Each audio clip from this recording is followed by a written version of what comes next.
Pendant longtemps, j'ai cru que j'étais moche. Quand j'étais petit, souvent, on s'est moqué de moi. J'avais l'habitude d'entendre des choses comme « t'es gros, t'es trop poilu ». Et à force d'entendre toutes ces moqueries, j'en étais arrivé à la conclusion que j'étais moche et que jamais aucune fille ne pourrait m'aimer.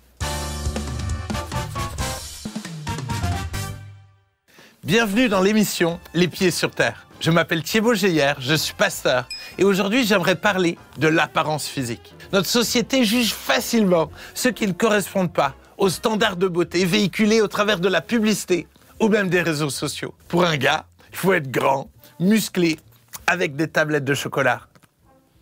Pour une fille, il faut être fine, avec un visage lisse, des lèvres pulpeuses, une grosse poitrine.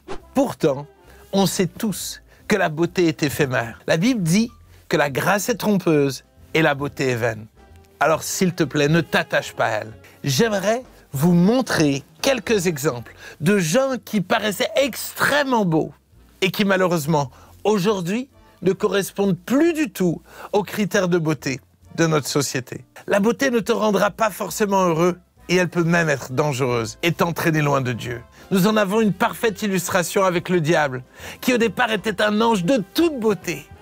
La Bible dit que son cœur s'est élevé à cause de cette beauté. Il a été corrompu et il a mal terminé. Malheureusement, on pourrait vite s'attacher à sa beauté, à son apparence et oublier Dieu pour devenir finalement notre propre Dieu. Nous avons aussi l'exemple d'Absalom, le fils du roi David. La Bible dit qu'il n'y avait pas un homme dans tout Israël aussi renommé qu'Absalom pour sa beauté. Depuis la plante du pied jusqu'au sommet de la tête, il n'y avait point en lui de défaut. Imaginez, l'homme le plus beau de l'histoire de l'humanité. Mais malheureusement, il va tuer son demi-frère, comploter contre son père et mourir seul et abandonné. La beauté n'est vraiment pas un gage de bonheur. Alors fais attention à ne pas te perdre dans toutes sortes de régimes, de chirurgie esthétique ou même de sport, au risque de perdre ta joie et ton identité. Mais j'aimerais plutôt t'encourager à être comme Jésus. La Bible dit qu'il n'avait ni beauté ni éclat pour attirer nos regards et son aspect n'avait rien pour nous plaire. Et pourtant, il était l'homme le plus heureux du monde. Il était simple, comblé, car il savait que Dieu avait dit à son sujet « Tu es le plus beau des fils de l'homme ». La grâce coule de tes lèvres. C'est pourquoi Dieu t'a béni pour toujours. Psaume 45, verset 3. Il n'avait pas besoin d'essayer de plaire aux gens, car il savait au plus profond de lui-même qu'il était aimé de Dieu. Et j'aimerais que tu saisisses que toi aussi, peu importe ton apparence, tu es aimé de Dieu.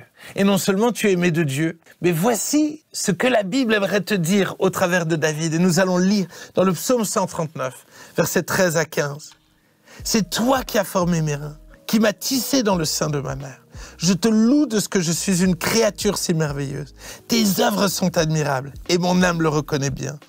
Mon corps n'était point caché devant toi lorsque j'étais fait dans un lieu secret, tissé dans les profondeurs de la terre. Est-ce que tu te rends compte que c'est Dieu qui t'a designé? Et tout ce que Dieu fait, il le fait parfaitement bien. Alors réjouis-toi du privilège d'être sa création, plutôt que de te rebeller et de juger ce qu'il a fait. À force d'écouter le message de la société qui nous dit « tu n'es pas assez bien, donc tu es moche ». Beaucoup de gens, beaucoup trop de gens sont malheureux.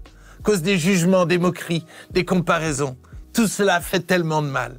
Pour être heureux, nous devons fermer nos oreilles à toutes ces choses et nous concentrer sur la parole de Dieu. Regarde-toi dans le miroir et apprécie l'œuvre de Dieu.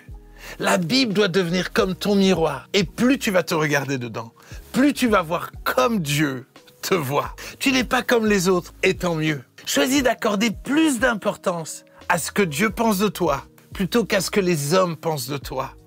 Puisque tu es la merveilleuse création de Dieu, tu as le droit et même le devoir de prendre soin de toi. Alors je t'encourage à aller régulièrement chez le coiffeur, à faire un peu de sport et à faire attention à ce que tu manges. Bien sûr, sans que cela devienne une obsession. La Bible dit que notre corps est le temple du Saint-Esprit. Ainsi, prenons le temps de glorifier Dieu aussi au travers de notre corps. Ne cherchez pas à vous rendre belle ou beau par des moyens extérieurs, comme la façon d'arranger vos cheveux, les bijoux d'or ou même les vêtements élégants.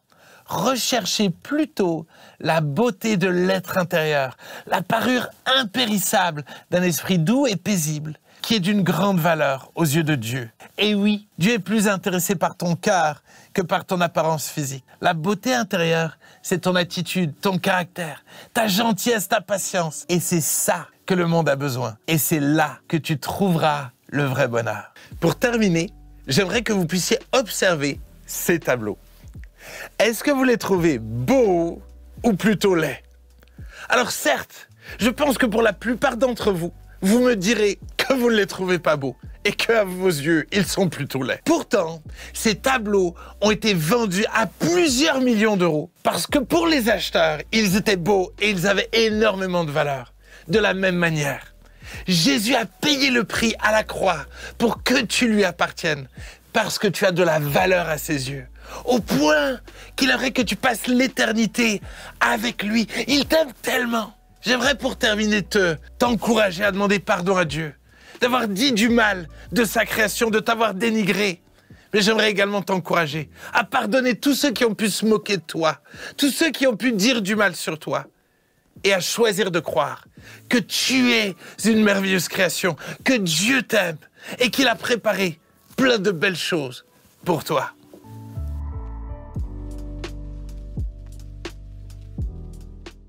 Shalom, j'espère que vous avez aimé cette vidéo. Abonnez-vous pour ne pas rater nos programmes. Merci de faire partie de notre famille TBN. Que Dieu vous bénisse. Shalom de Jérusalem.